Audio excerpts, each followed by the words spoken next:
Hi guys, it's சார்வினி. எல்லாரும் எப்படி இருக்கீங்க? நலமாக இருக்கீங்களா? கண்டிப்பாக நீங்கள் எல்லாரும் நலமாக இருப்பீங்கன்னு நான் நம்புகிறேன். அன்யாசையோ. கோரியா, எங்கே கேட்டாலும் கோரியா, எங்கே பார்த்தாலும் கோரியா. பட் நீங்கள் ஒரு விஷயம் நோட்டீஸ் பண்ணீங்கன்னா, தமிழ் பீப்புள் அண்ட் கோரியன் பீப்புளுக்கு நிறைய விதத்தில் சம்மந்தம் இருக்குது. எப்படி சொல்கிறதுனா, அவங்களோட ஃபுட், அவங்களோட கல்ச்சர், ஈவன் அவங்களோட லாங்குவேஜில் நம்மளுக்கும் கோரியன் பீப்புளுக்கும் சம்மந்தம் இருக்குது. ஸோ டைம் வேஸ்ட் பண்ணாமல் கதைக்கு போகலாம். இப்போ நம்ம 12வது நூற்றாண்டு, அதாவது 12th செஞ்சுரியில் போய் பார்த்தாக்கா சம்யுக்யுசா இல்லாட்டி மெமரபிளா ஆஃப் 3 கிங்டம்ஸ், இதுதான் first Korean book the records everything in early century of Korea. அதாவது கோரியாவில் ஏர்லி செஞ்சுரியில் என்னென்ன நடந்துச்சுன்னு இந்த புக்கில் தான் ரெக்கார்ட் பண்ணி வச்சுருக்காங்க. அது மட்டும் இல்லாமல் இந்த புக்கு யார் எழுதினான்னா Buddhist monk in year of 1281 எழுதியிருக்காங்க. இந்த புக்கில் என்னதான் இருக்கும்னா, அந்த காலத்தில் யாருகள் ஆட்சி பண்ணா, அது மட்டும் இல்லாமல் ஹிஸ்டாரிக்கல் இவெண்ட்ஸ் அண்ட் அந்த காலத்தில் உள்ள கதைகள், ஸ்டாரிஸ்லாம் இந்த புக்கில் ரெக்கார்ட் பண்ணி வச்சுருக்காங்கன்னு சொல்கிறாங்க. சம்யுக்யுசா இந்த புக்கில் புத்திஸ்ட் மாங்க் 2000 வருஷம் முன்னாடி உள்ள காயா டைனஸ்டி பற்றி அவர் எழுதியிருக்காரு. அண்ட் காயா டைனஸ்டியோட ராஜா கிம்சுரை கல்யாணம் பண்ண ஒரு பெண் பற்றி அவர் எழுதியிருக்காரு. அந்த பெண் ஒரு தமிழ் இளவரசி. ஆமா, நீங்க கரெக்டா தான் கேட்டீங்க. ஒரு தமிழ் பிரின்சஸ், ஒரு தமிழ் இளவரசி தான் கோரியன் நாட்டோட ராஜாவை கல்யாணம் பண்ணியிருக்காங்க. அது மட்டும் இல்லை, சம்யுக்யுசா இந்த புக்ல என்ன எழுதியிருக்காங்கன்னா, அந்த இளவரசி அவங்க வரும்போது ஒரு சிவப்பு கொடியோட தான் வந்திருக்காங்க, அதாவது ரெட் ஃபிளாகோட தான் வந்திருக்காங்க. அண்ட் இவங்க 1000 மைல் கடந்து கப்பல் வழியா கோரியன் நாட்டுக்கு சேர்றாங்க. கியோ ஹுவாங் ஓக், அதாவது செம்பவளம், இவங்க கோரியாவோட முதல் ராணி. கோரியாவோட முதல் ராணி ஒரு தமிழ் ராணின்னு சொன்னாக்கா கண்டிப்பா ஆச்சரியமாக இருக்குல்ல. 2000 வருஷம் முன்னாடி செம்பவளம், அதாவது ஹியோ ஹுவாங் ஓக், அவங்க பிறந்த இடம் ஆயுதான்னு சொல்லியிருக்காங்க. ஆயுதா வேற எதுவுமே இல்லை, கடலுக்கு அருகாமையில இருக்கிற கன்னியாகுமரி. 2000 வருஷம் முன்னாடி தமிழ்நாட்டுல இருக்கிற கன்னியாகுமரியை ஆயுதா, அதாவது ஆயு நாடு தான் சொல்லியிருக்காங்க. கோரியாவோட முதல் ராணி, கோரியா மக்களை கடவுளா பாக்குற அந்த ராணி பாண்டிய நாட்டு இளவரசி ராணி செம்பவளம். அந்த புக்கில் என்ன குறிக்கப்பட்டிருக்குன்னா, ராணி செம்பவளம் கோரியாவுக்கு வரும்போது தனியா பயணத்துல வரல.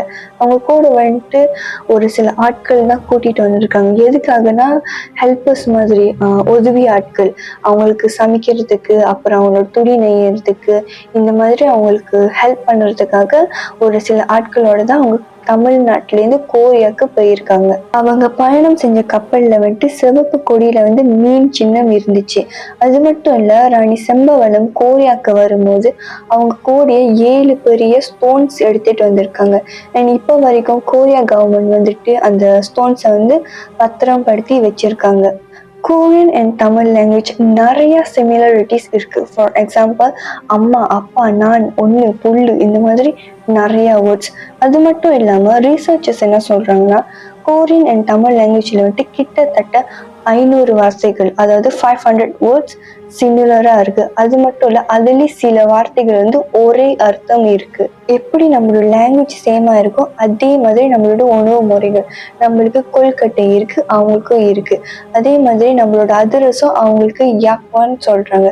அது மட்டும் இல்ல, நம்மளோட சோறு கஞ்சி அவங்களுக்கு யுக். எதுக்காக ஒரு 16 வயது இளவரசி கடல் கடந்து கோரியாக்கு போகணும்? ராணி செம்பவளம் அவங்க அப்பா, அதாவது பாண்டிய நாட்டு ராஜா, அவருக்கு ஒரு நாள் கனவு வந்திருக்கு. அந்த கனவுல என்ன சொல்லியிருக்காங்கன்னா, உங்களோட மகள் செம்பவளம் பல கடல், மொழி, வேதம் இதெல்லாம் தாண்டி இருக்கிற ஒரு ஊர்ல தான் உங்க பொண்ணு இருக்கணும்னு, அதாவது காயா டைனஸ்டில தான் உங்க பொண்ணு கிம்சுரோ அந்த ராஜா திருமணம் செய்யணும்னு சொல்லியிருக்காங்க.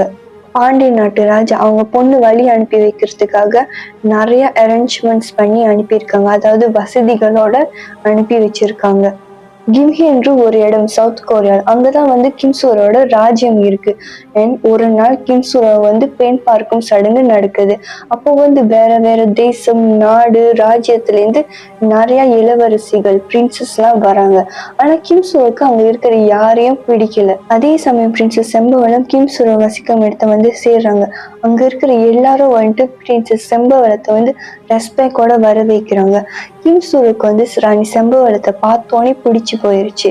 நினைச்ச மாதிரி அவங்க 2 பேரும் கல்யாணமும் பண்ணிக்கிட்டாங்க. ராணி சம்பவலம் அண்ட் கிம் சுருக்கு வந்துட்டு 12 பிள்ளைகள் பிறக்கிறாங்க. சில ரீசர்ச்சர்ஸ் என்ன சொல்றாங்கன்னா 10% ஆஃப் கொரியன் பீப்புள் வந்து டைரக்ட் டிசெண்டன்ஸ் ஆஃப் குயின் சம்பவலம்னு சொல்றாங்க. கிம், ஹியூ அண்ட் லீ இந்த 3 குலத்தை சேர்ந்தவங்க வந்து ராணி சம்பவலம் அண்ட் ராஜா கிம் சுரோட வாரிசுன்னு சொல்றாங்க. அது மட்டும் இல்லை, நீங்க ஒரு விஷயம் நோட்டீஸ் பண்ணீங்கன்னா கொரியால வந்துட்டு நிறைய பேரோட பேர் வந்துட்டு கிம்ல இருந்து தான் ஸ்டார்ட் பண்ணுது.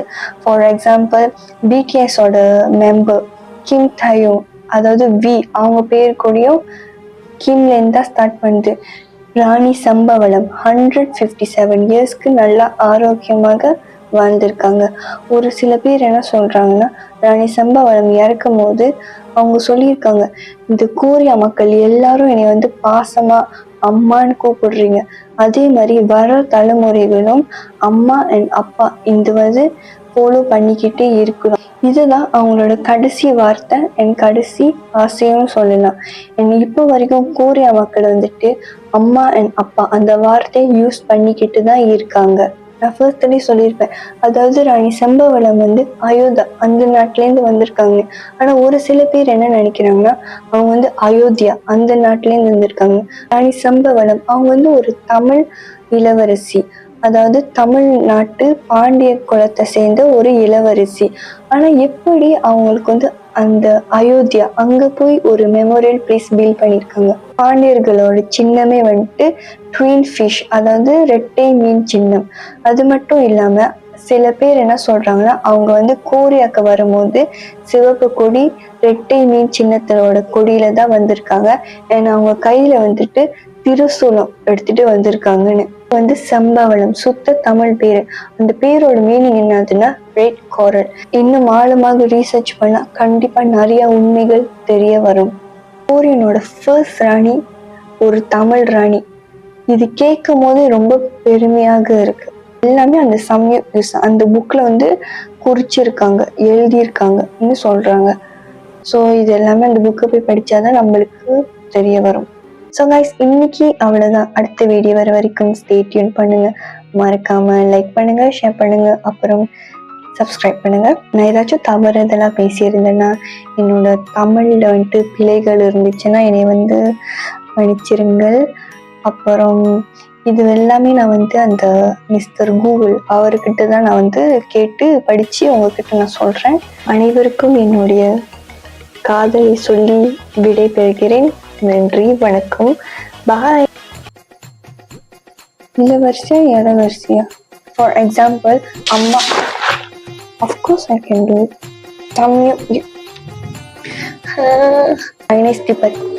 கடவுளேயோட ராஜ். இது வந்து காடி வரட்டும், லோரி வரட்டும், பிளேன் வரட்டும், இல்லாட்டி சப்மரின் கூட வரட்டும், நான் பேசப்போம் முடிஞ்சு. பின்னாடியும் அது பேக்ரவுண்ட் சவுண்டாகவே இருக்கட்டும், என்னால் முடியல.